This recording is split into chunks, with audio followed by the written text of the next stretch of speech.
llevando el mensaje de los tres ángeles las 24 horas del día. Este es Son TV Latino, un canal de Secrets Unsealed.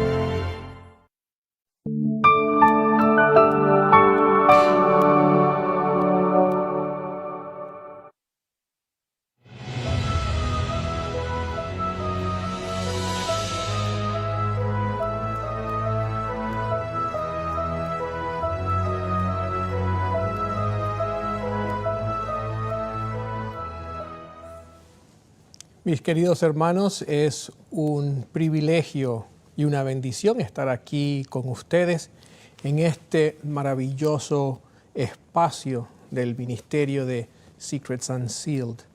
Agradecido primeramente al Señor por esta oportunidad y al pastor Esteban Bor y todo su equipo de producción. Y esperamos que esta perspectiva que vamos a compartir con ustedes sea de gran bendición. Y quiero pedirles que me acompañen inclinando el rostro para pedir la presencia del Espíritu Santo con nosotros. Querido y amante Padre, en esta tarde, al ingresar a tu palabra, queremos hacerlo acompañados contigo.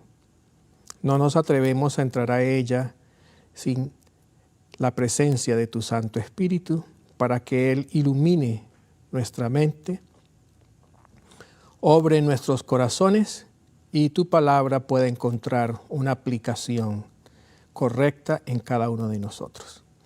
Gracias porque somos parte de la última generación y permítenos, Señor, vivir como tú esperas para que podamos, Señor, dar un testimonio de lo que tú te propones hacer en los corazones de aquellos que no solamente esperan, sino que también apresuran tu venida. Lo pedimos en el nombre de tu Hijo Jesús. Amén. La última generación y la salud mental. Y hoy vamos a estar compartiendo con ustedes el tema de la culpa y el perdón. Dos temas dos asuntos íntimamente relacionados con la salud mental. Y ustedes se preguntarán, bueno, ¿y qué tiene que ver la última generación con la salud mental? Recordemos que la palabra de Dios nos dice que la última generación va a pasar por un tiempo de angustia como nunca se ha visto antes. Y los que han leído El conflicto de los siglos saben de qué manera la sierva de Dios describe ese periodo en la historia del pueblo de Dios. Y será un periodo muy difícil, muy difícil. Jesús mismo, en el contexto de los últimos días, hizo referencia a este asunto cuando dice que si el tiempo no fuese acortado, ¿qué pasaría con los elegidos? Ustedes lo conocen. Y eso nos hace ver la importancia de la salud mental y el mensaje para esta última generación. Muchos de nosotros crecimos escuchando el mensaje de la última generación. Quizás no nos dijeron, este es el mensaje de la última generación, pero definitivamente ese ha sido el mensaje que hemos recibido. Quizás no lo recibimos en su equilibrio correcto, pero de alguna manera ha afectado nuestras vidas. Y recuerdo mucho cuando estaba creciendo, cuando niño, lo que nos enseñaban en la escuela sabática de los niños, lo que nos enseñaban desde el púlpito, lo que nuestros padres de alguna u otra manera nos transmitían sobre lo que significaba vivir en la última generación. Y una de las cosas que más recuerdo es el juicio investigador, tema especial para la última generación. Y recuerdo que me decían siempre, como les dije en la escuela sabática de los niños, escuchaba pastores, me decían, escuchaba siempre, tú no sabes si tu nombre va a salir hoy en el tribunal divino. Y si no estás listo, te vas a perder. Y eso infundía terror en mi corazón. Eso infundía terror en mi corazón. Pensar de que ese día había tenido un mal pensamiento y por lo tanto, si en ese momento en que yo tenía ese mal pensamiento, pasaba mi nombre, me iba a perder para siempre. Y muchas veces pensé, ¿por qué no nací católico? Me habría sido más fácil salvarme que haber nacido adventista. También me preocupaba mucho el hecho del fin del juicio investigador, porque en ese momento los que no se hubiesen arrepentido ya no iban a tener más misericordia. ¿Y en qué momento se terminaría el tiempo de gracia? Así que muchos de nosotros crecimos escuchando estos conceptos sobre el perdón y sobre cómo Dios se relaciona con nosotros. Recuerdo también que cuando tenía aproximadamente 11 años, vivíamos en Uchee Pines, ahí en Alabama, y llegó la hermana Margaret Davis a compartir una semana de oración, y ella tuvo unos momentos especiales con los jóvenes, con los niños. Y ella nos habló de la victoria sobre el pecado y nos dio unas ilustraciones muy sencillas para ayudarnos a entender cómo obtener la victoria sobre el pecado. Y en esos momentos, un niño de 12 años estaba luchando con algunas cosas a nivel espiritual y sentía la necesidad de compartir con alguien y recibir ayuda. Me daba vergüenza compartírselo a mis padres, porque yo pensaba, cuando mis padres me escucharan, iban a decir, y nuestro hijo piensa esas cosas. Y solo eso me daba temor compartirlo. Así que en ese día en particular, la hermana Margaret Davis nos tenía todos los niños allí y nos estaba compartiendo y abrieron el espacio para preguntas. Y mi mano comenzó a levantarse para yo preguntarle y decirle, hermana, ¿qué podemos hacer si tenemos malos pensamientos? Pero en ese momento me llegó el pensamiento, y todo mundo va a saber que tú tienes malos pensamientos. Así que bajé rápidamente mi mano y no lo compartí.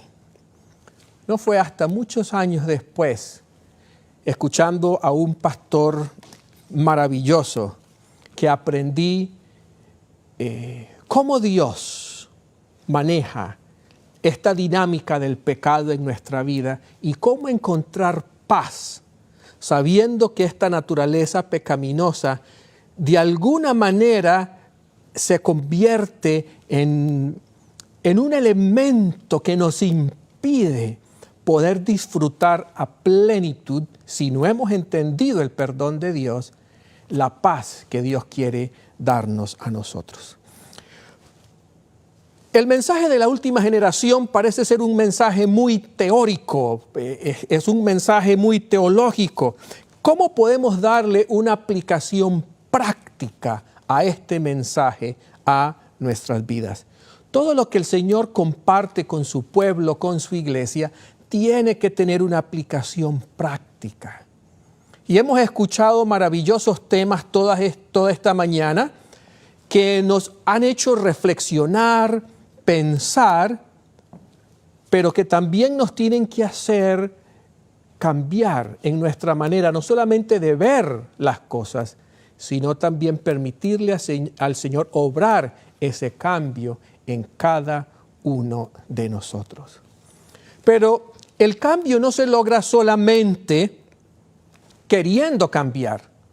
Para cambiar tenemos que entender por qué el cambio es necesario. Para cambiar tenemos que entender cómo funciona la naturaleza humana, para cambiar tenemos que entender qué es lo que Dios nos está ofreciendo y cómo Él quiere que nos apropiemos de aquello, de su perdón. Así que con la ayuda de Dios vamos a hacer ese esfuerzo de volver práctico este tema que puede ser para muchos muy complejo y difícil de comprender. La última generación y la salud mental. Dice 1 Juan 1:9, si confesamos nuestros pecados, Él es fiel y justo para perdonar nuestros pecados y limpiarnos de toda maldad. Fíjense ustedes, aquí hay una progresión, y es una progresión que está implícita en el acto de perdonar. Primero dice, si confesamos nuestros pecados, Él, Dios, es fiel y justo ¿para qué? Para perdonar nuestros pecados, pero juntamente con el perdón que viene, y limpiarnos de toda maldad.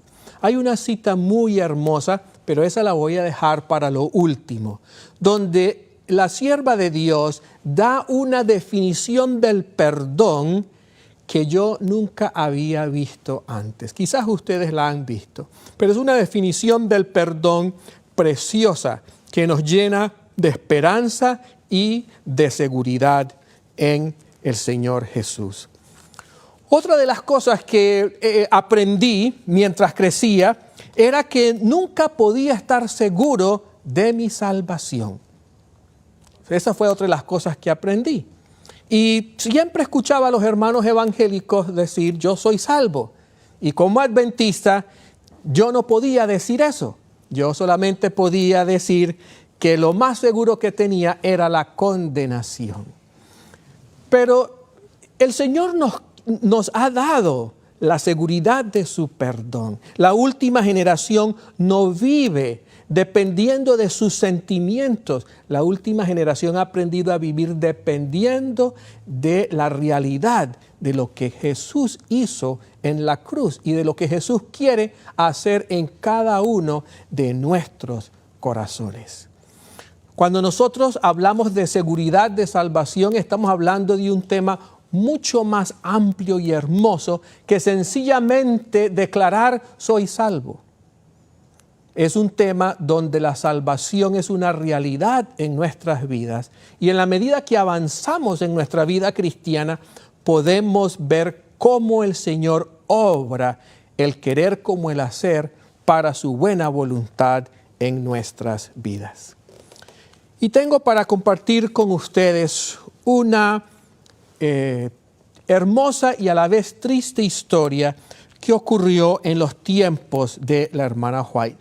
Y saben ustedes, mis queridos hermanos, que los pioneros consideraban que ellos eran la última generación. La hermana White pensó que ella era la última generación. En 1888 el Señor estaba listo para venir a buscar a su iglesia y ellos se consideraban que eran la última generación. Nosotros también creemos que somos la última generación. Y quiero compartirles la historia del hermano Ira Abbey. Y el hermano Ira Abbey y su esposa Rhoda, adventistas de Brookfield, Nueva York, eran amigos de Jaime y de Elena White. Ahora, muy interesante, porque la hermana White tuvo una amiga especial, su mejor amiga. A mí siempre me gusta preguntarle a la gente, ¿quién es tu mejor amigo? ¿Quién es tu mejor amiga? Yo le pregunto esto a los jóvenes que están allá en nuestro ministerio y algunos de ellos me sorprenden y me dicen, yo no tengo mejor amigo. Y me quedo sorprendido, porque yo sí tengo mejores amigos. Y yo tengo un grupo, y espero que nadie se sienta excluido con lo que voy a decir, pero yo tengo un grupo de 4 personas que son mis mejores amigos. Y uno de ellos está aquí con nosotros hoy, mi amigo David Salazar. tengo 4 amigos que son los más cercanos, que crecimos juntos, que hemos compartido y nos alegra mucho cuando nos encontramos. Y hay una relación muy especial. Bueno, la gente no piensa que un profeta puede tener ese tipo de relación. La hermana White tenía su mejor amiga. Y su mejor amiga se llamaba Lucinda Hall. Y a ella la hermana White le expresó sus sentimientos, sus pensamientos más profundos, como no lo hizo con ninguna otra persona. A tal punto que la hermana White después le dijo a Lucinda: quema las cartas que yo te escribí. Para nuestro beneficio, Lucinda no le hizo caso a la hermana White y casi 100 años después fueron encontradas estas cartas en un cofre y hoy en día están disponibles para nosotros. Y allí vemos una dimensión de la sierva de Dios desconocida para nosotros, esa dimensión humana de una persona que necesitaba de alguien que la escuchara, de alguien que la oyera y poder abrirle su corazón. Bueno, el hermano Ira Abbey era el padre de Lucinda, la mejor amiga de la hermana White. Así que muy cercanos con Jaime y Elena White, en 1843 los Abbey se convirtieron en mileritas y en 1845 aceptaron la doctrina del sábado. Los White se encontraron con los Abbeys por primera vez en 1848. Y después de ese encuentro, Jaime y Elena White frecuentaron el hogar del hermano Ira Abbey y su esposa Rhoda. Bueno, esta familia era numerosa, tuvieron 8 hijos. Y en una ocasión Jaime White dijo lo siguiente: sus hijos son una honra para ustedes. Qué hermoso recibir esas palabras de parte de Jaime White. Sus hijos son una honra para ustedes. Esto se lo dijo en junio, el 27 de junio de 1873.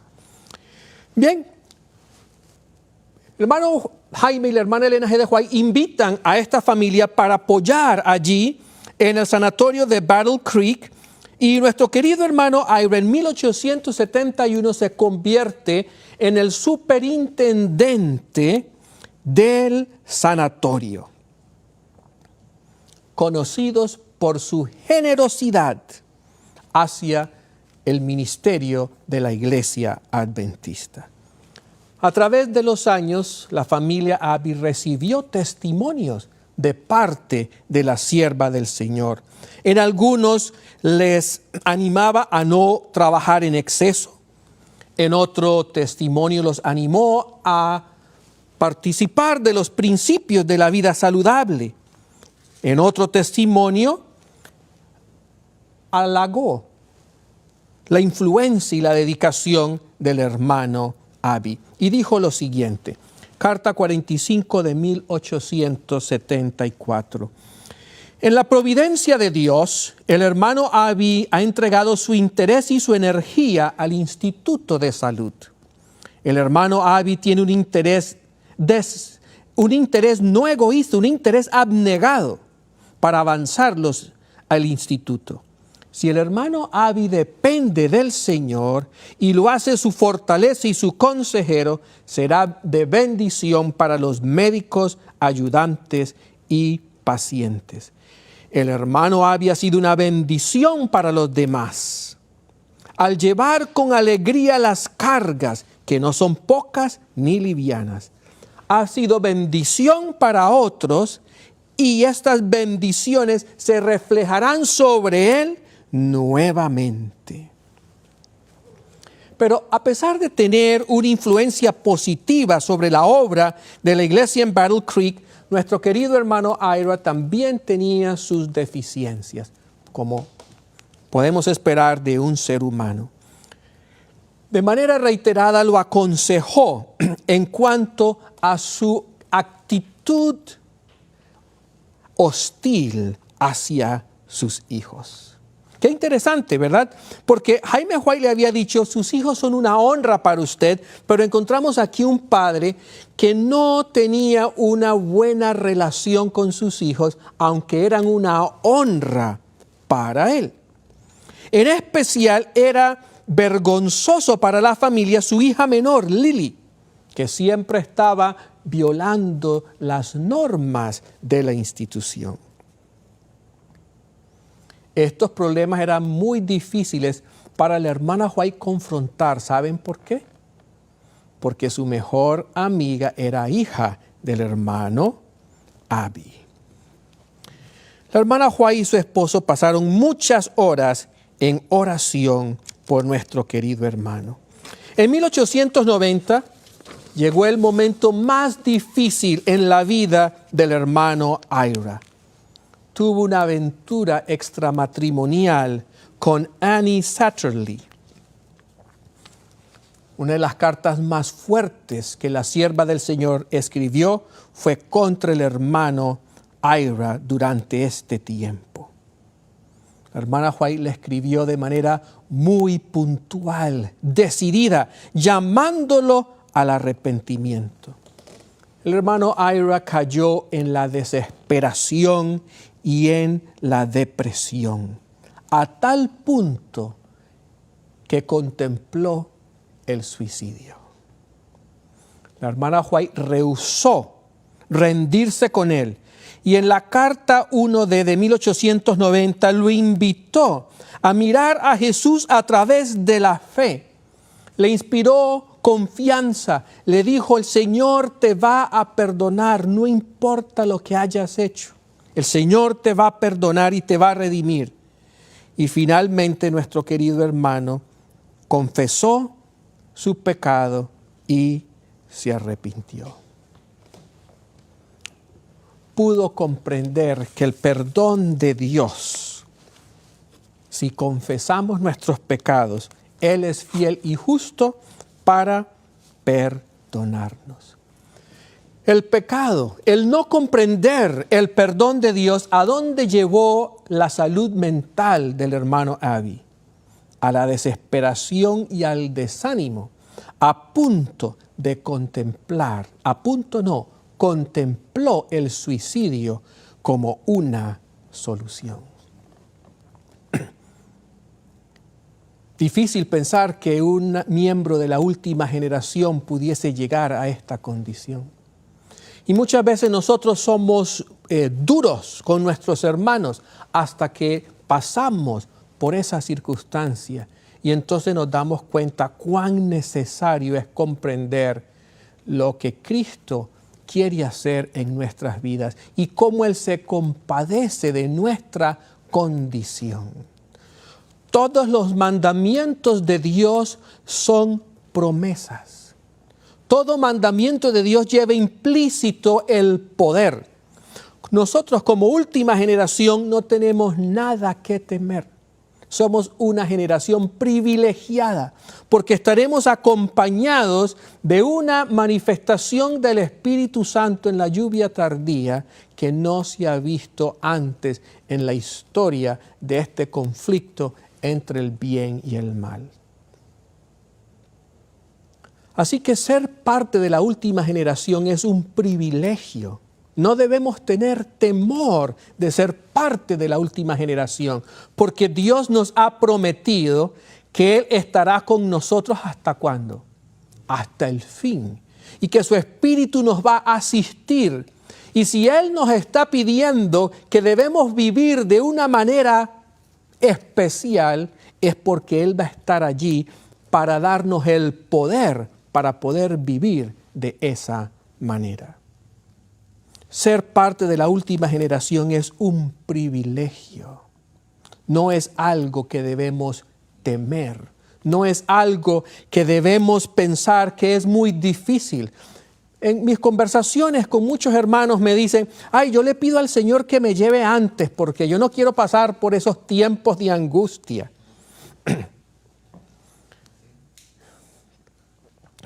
te quieres perder los eventos finales, te quieres perder la oportunidad del privilegio de poder estar presente y ver la victoria del bien sobre el mal. El Señor nos ha prometido que Él nos va a acompañar y su poder va a estar allí con nosotros. No tenemos nada que temer. Es un privilegio poder ser parte de la última generación. De hecho, la sierva de Dios nos dice que debemos esforzarnos para ser parte de los 144,000. Y los 144,000 son la última generación. Es un privilegio, tanto que este grupo va a tener una distinción especial en el reino de los cielos. La última generación va a tener una distinción especial en el reino de los cielos. Pero necesitamos comprender cómo el perdón nos ayuda para poder tener una salud emocional óptima. Porque sin salud emocional, sin salud en cualquier sentido, no podemos trabajar bien para el Señor, vivir bien para Él. Y, por supuesto, la salud emocional es muy importante. Vamos a analizar un poquito lo que es el perdón en el Antiguo Testamento. En el Antiguo Testamento encontramos 3 palabras principales para el perdón. Y esta es nasa, salak y kafar. Y nasa significa quitar o remover. La encontramos en Génesis 50, 17 y también en Éxodo 10, 17. Y en muchos otros versículos, pero solamente les doy estos 2 como muestra. Entonces, nasa significa quitar o remover. Vamos a Génesis 50, 17. Y aquí encontramos que nos dice la palabra de Dios: así diréis a José, te ruego que perdones ahora la maldad de tus hermanos y su pecado, porque te trataron mal. Por eso ahora te rogamos que perdones la maldad de los siervos del Dios de tu padre. Y José lloró mientras hablaban. En este versículo de Génesis se usa la palabra hebrea nasa, que significa quitar o remover. Vamos al Salmos 86, versículo 5. Salmo 86, versículo 5. Y leemos: porque tú, Señor, eres bueno y perdonador, y grande en misericordia para con todos los que te invocan. Porque tú, Señor, eres bueno y perdonador. En este salmo, la palabra que se usa es salak. Y la palabra salak significa perdonar. Pero esta palabra tiene un uso exclusivo en el Antiguo Testamento. Solo se usa para describir el perdón que Dios puede dar. En Génesis 50, 17 vimos que José perdona a sus hermanos. Usa la palabra nasa, quitar, remover. Pero en el Salmo 86, 5 y en otros lugares en el Antiguo Testamento, cuando se usa la palabra salak, solamente se está describiendo algo que Dios puede hacer. Hay un perdón que solamente Dios puede hacer. La palabra kafar, que significa cubrir, expiar, reconciliar, es otra palabra para el perdón en el Antiguo Testamento. Y la encontramos en una variedad de versículos, pero vamos a Deuteronomio, capítulo 21, versículo 8. Y leemos, dice: perdona Jehová a tu pueblo Israel, al cual redimiste, y no culpes de sangre inocente a tu pueblo Israel. Así le será perdonada esa sangre. Y ahí usa la palabra kafar, que significa cubrir, expiar, reconciliar. Salak no solamente describe únicamente el perdón de Dios, sino que también describe el carácter de Dios. Solo Dios puede perdonar pecados. Ningún ser humano puede perdonar pecados. Pero, ¿qué papel cumplimos nosotros en el proceso del perdón? Nosotros perdonamos ¿a quiénes? Nosotros perdonamos personas. Dios perdona pecados. Por eso la Biblia nos llama: ve y arregla con tu hermano. Perdónalo. Yo lo puedo perdonar a él, pero sus pecados solo los puede perdonar ¿quién?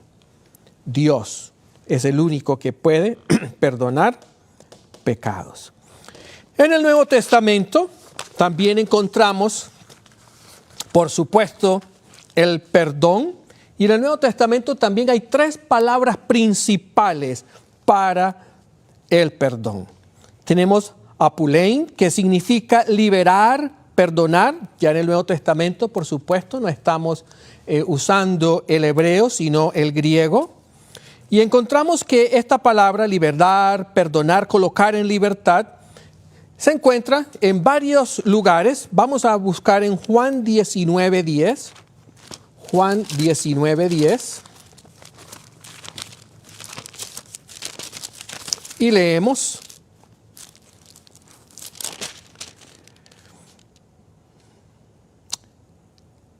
entonces le dijo Pilato: ¿a mí no me hablas? ¿No sabes que tengo autoridad para crucificarte y autoridad para soltarte? Ahí donde usa la palabra soltarte, está usando la palabra apolein, que significa colocar en libertad. Pilato le dice a Jesús: yo tengo la autoridad ¿para qué? Para colocarte en libertad. Liberar, perdonar. También tenemos la palabra charizomai, que significa gracia, recibir sin merecerlo. Y en Romanos 5:17 encontramos un ejemplo del uso de esta palabra por el apóstol Pablo. Romanos 5:17 leemos: si por la transgresión de uno solo reinó la muerte, mucho más reinarán en vida por uno solo, Jesucristo, los que reciben la abundancia de la gracia y el don de la justicia. Donde aquí dice la abundancia de la gracia, ahí usa la palabra charizomai, que significa gracia, recibir sin merecerlo. La última palabra es afimei, que significa alejar, dejar, remitir. Y vamos a Lucas 5:24 para ver un ejemplo del uso de esta palabra. Lucas 5:24. Y aquí dice: pues para que sepáis que el Hijo del Hombre tiene potestad en la tierra para perdonar pecados, dijo al paralítico: a ti te digo, levántate, toma tu camilla y vete a tu casa. Aquí se usa la palabra afimei, que significa alejar, dejar, remitir. En la medida que nosotros comprendemos lo que significa el perdón, vamos a poder tener una idea más clara del carácter de nuestro Dios y lo que Él se propone hacer en nuestras vidas. Muchos de nosotros no hemos entendido toda la dimensión del perdón. Quiero leerles de Review and Herald, enero 13 de 1891. La cita está en inglés y no me gusta traducirlas e imprimirlas cuando no están traducidas ya al español, porque aquellos de ustedes que no hablan inglés no van a poder tener acceso a ellas. Así que me gusta ponerlas en inglés, irlas leyendo, ¿verdad? Para que la persona que sea bilingüe pueda constatar que la lectura es tal como está. Review and Herald, enero 13 de 1891. Leemos. Estoy traduciendo. Cada cristiano tendrá una dura batalla con sus hábitos erróneos. Debe vencer su incredulidad, su deformidad de carácter, su inclinación a la autocomplacencia. Su resistencia a la luz, a las advertencias y a los llamados han dejado una marca en su vida. Y aunque Dios lo ha perdonado, él siente que no se puede perdonar a sí mismo. Entonces, el perdón de Dios es un hecho aunque tú no lo sientas. Aunque tú no te puedas perdonar por lo que hiciste, el perdón de Dios es un hecho. El Señor declara: mis pensamientos no son tus pensamientos, ni mis caminos tus caminos. Así como el cielo está por encima de la tierra, así es grande su misericordia hacia aquellos que le temen. Su promesa es: perdonaré su iniquidad y no recordaré sus pecados. Qué hermosa promesa. Así que el perdón es una realidad aunque tú y yo no lo sintamos. Cuando hemos aprendido por la fe a aceptar ese perdón, entonces como consecuencia, ¿qué hay? Paz. Y esta paz que nos trae sanidad emocional y mental. Yo sé que todos nosotros en algún momento hemos tenido algo que nos perturba a nivel emocional. Algo que hicimos que sabemos que no estuvo bien hecho. Y aunque le hemos pedido perdón al Señor, nos sigue molestando, nos sigue molestando. ¿Cómo podemos nosotros lograr la liberación de estos sentimientos de culpa que, aunque hemos pedido perdón, nos atormentan? Recordemos, en el periodo cuando la última generación va a estar sin mediador, nos dice la inspiración que el enemigo, ¿qué va a hacer? Nos va a traer a la memoria que nuestras faltas y nuestros pecados. Y eso va a causarnos ¿qué? Angustia.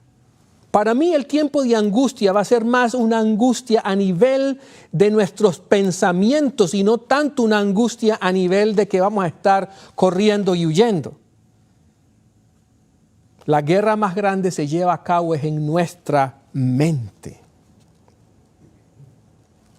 Y en ese tiempo Satanás va a tratar de manera infructuosa, porque ya vamos a estar sellados, privilegio de la última generación, pero aún así Satanás va a tratar de dañarnos el momento, recordándonos los pecados que hemos cometido en el pasado.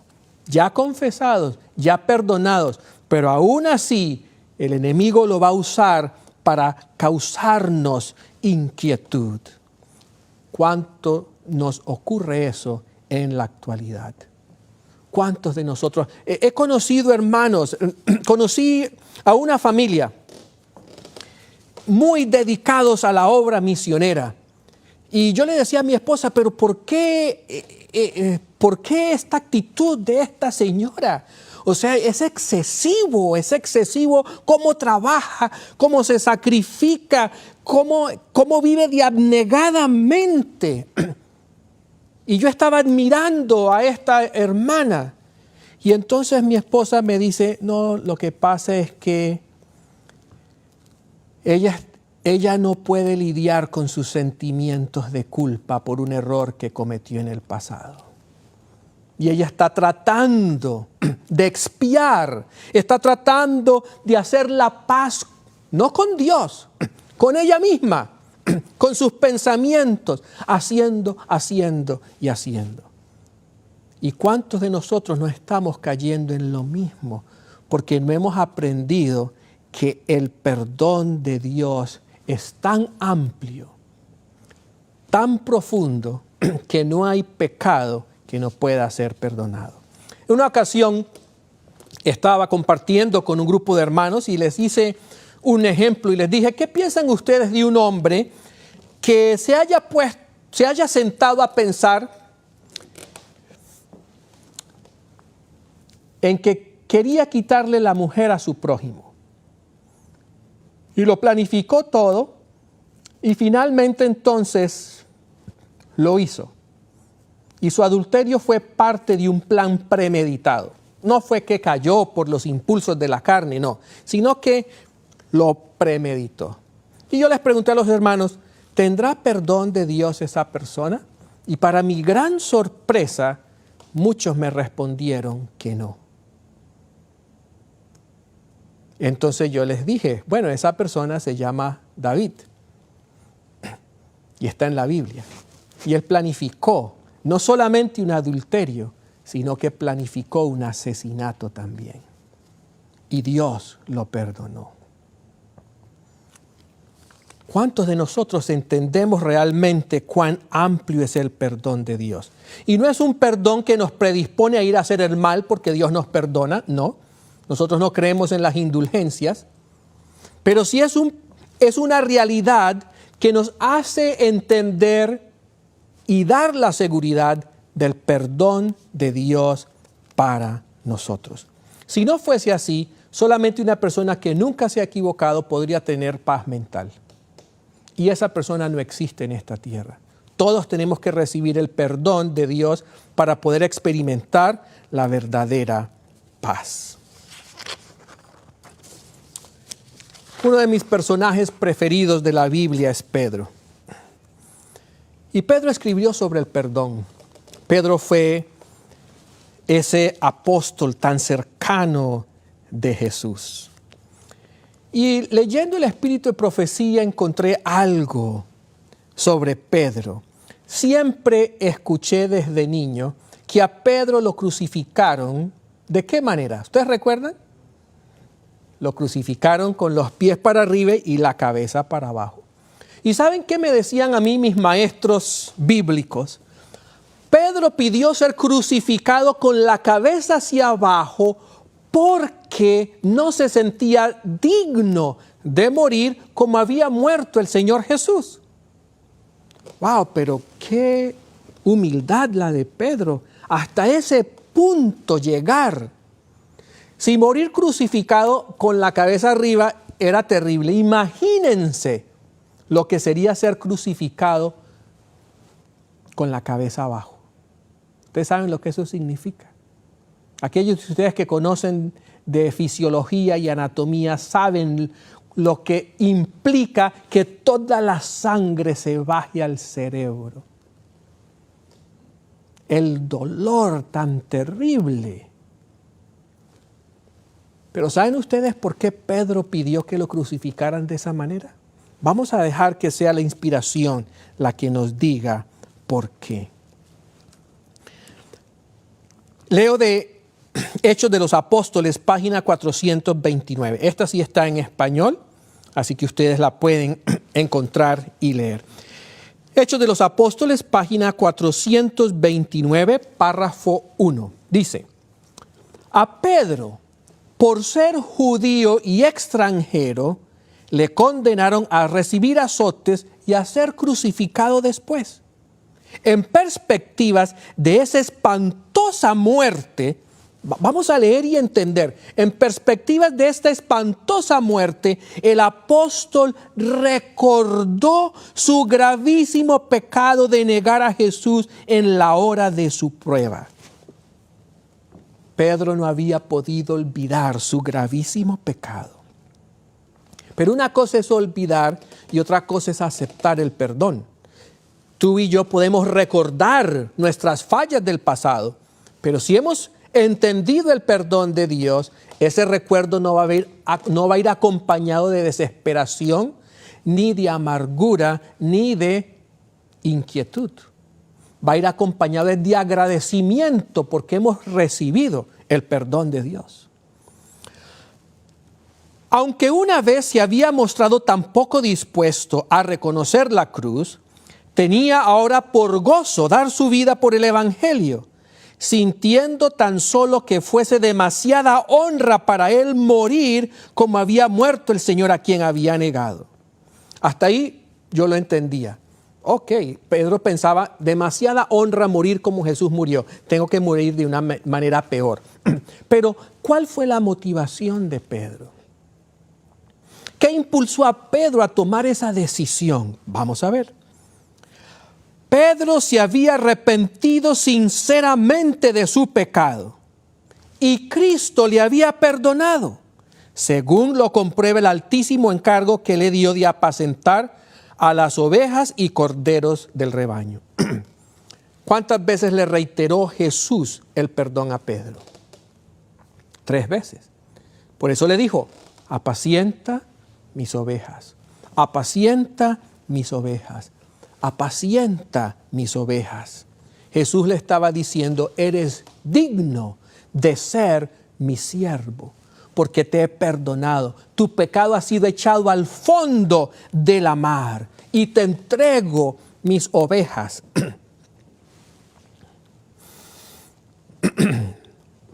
Sigo leyendo. Pero Pedro no podía perdonarse a sí mismo. ¿Pedro qué pasó?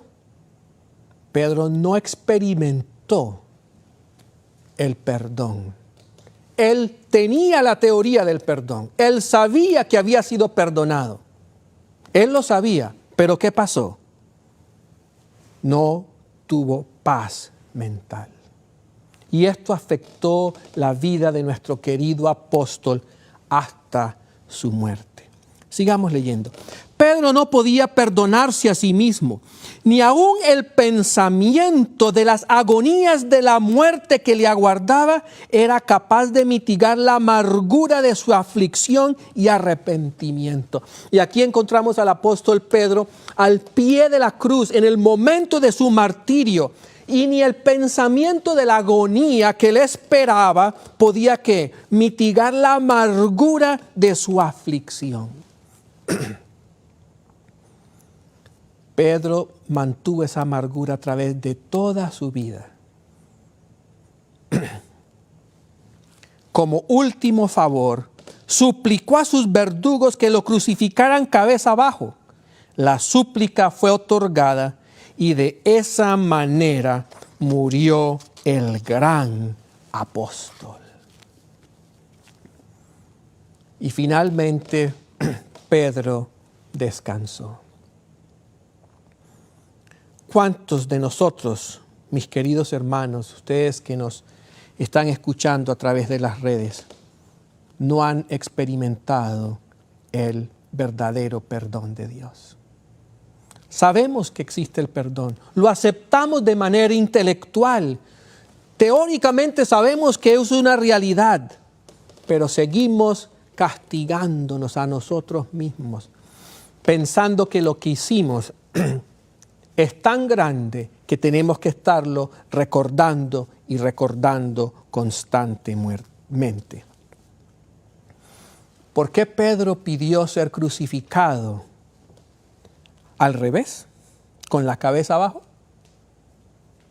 Pensando todavía en el terrible error y pecado que había cometido.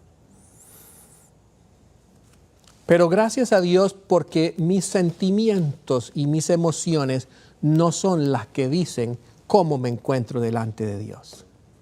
Y en la medida que somos capaces de entender esto, vamos a poder experimentar la verdadera paz que Dios quiere darnos a nosotros y que proviene de entender lo que significa el perdón. Aunque Pedro vivió una vida, como leíamos acá, ¿cómo fue su vida? Dice que vivió con amargura. No fue capaz de mitigar la amargura de su aflicción. Pero Pedro murió en la esperanza de que Jesús lo había perdonado. Pero vemos en contraste otro gran hombre en la Biblia, contemporáneo de Pedro. Ustedes se imaginan quién es, el apóstol Pablo. Y el apóstol Pablo es el hombre que de manera magistral nos habla del perdón, de la justificación, de la gracia. ¿Pecó Pablo cuando era Saulo? ¿Cuánto no hizo Saulo? Ustedes se imaginan cuánto costó para que la iglesia primitiva aceptara a Pablo. Porque es que el perdón no es solamente una palabra. El perdón no solamente es un hecho. El perdón es un proceso. Y por eso la iglesia primitiva no aceptó a Pablo por mucho tiempo. Pasaron varios años. Porque no había el elemento muy importante que también ocurre en el perdón y es la confianza. Y en la medida que nosotros tenemos confianza, podemos perdonar. Y por eso cuando Pablo llega, ¿verdad? La gente espantada, ¿qué dirían los miembros de la iglesia? Él mató a mi mamá. Él sacó a mi papá arrastrado de la casa. Él es el responsable de que mi hijo muriera. Y lo veían ahí predicando con la palabra de Dios. No era fácil perdonar a Pablo. No era fácil. ¿Cómo se sentiría Pablo al ver la incredulidad en los ojos de los hermanos, el temor, el miedo? ¿Qué tal que Pablo esté haciendo esto como una trampa? ¿Qué tal que Pablo sea un caballo de Troya que se está introduciendo en la iglesia y el día de mañana entonces nos va a traicionar a todos? Pablo tuvo que enfrentar eso. Pero Pablo entendió el perdón y lo experimentó. Y por eso vemos cómo Pablo vez tras vez repite en sus escritos lo que él había comprendido del perdón. Y en Romanos 8:1 dice el apóstol Pablo: ahora pues ninguna condenación hay para quienes, para los que están en Cristo Jesús, los que no andan conforme a la carne, sino conforme al Espíritu. Eso lo dijo ¿quién? Un hombre asesino, un hombre que había perseguido a la iglesia, que lo hizo con todo el fervor. Pablo no se cansaba. Iba de casa en casa, nos dice la palabra de Dios, tumbando las puertas, sacando a la gente, arrastrándola. Nadie se salvaba de los embates de Pablo. Pero Pablo comprendió el perdón. Pablo comprendió el perdón. Y por eso pudo decir: ahora pues ninguna condenación hay para los que están en Cristo Jesús. Y Pablo estaba en Cristo Jesús. Y esa es la experiencia que el Señor quiere que nosotros, que somos parte de la última generación, experimentemos. Que podamos llegar a entender que no hay condenación. Pero ¿por qué no hay condenación? ¿Por qué no hay condenación?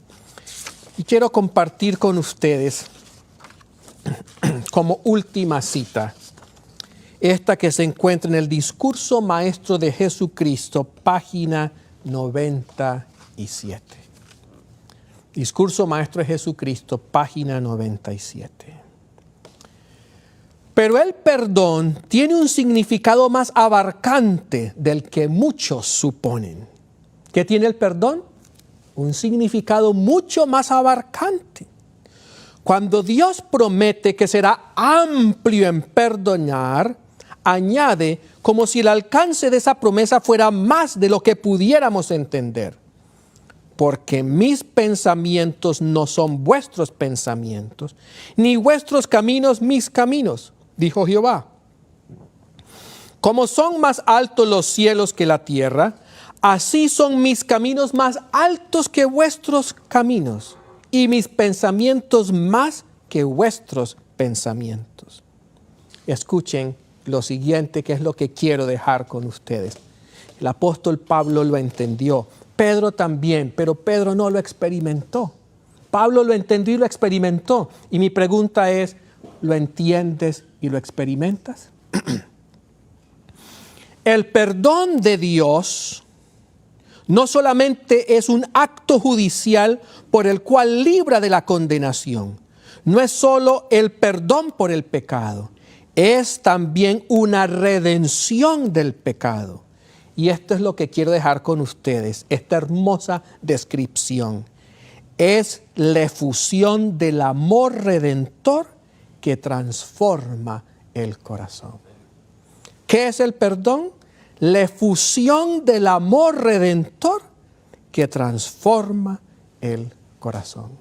Que el Señor les bendiga, mis queridos hermanos, y que como última generación podamos entender la realidad del perdón de Dios para nosotros.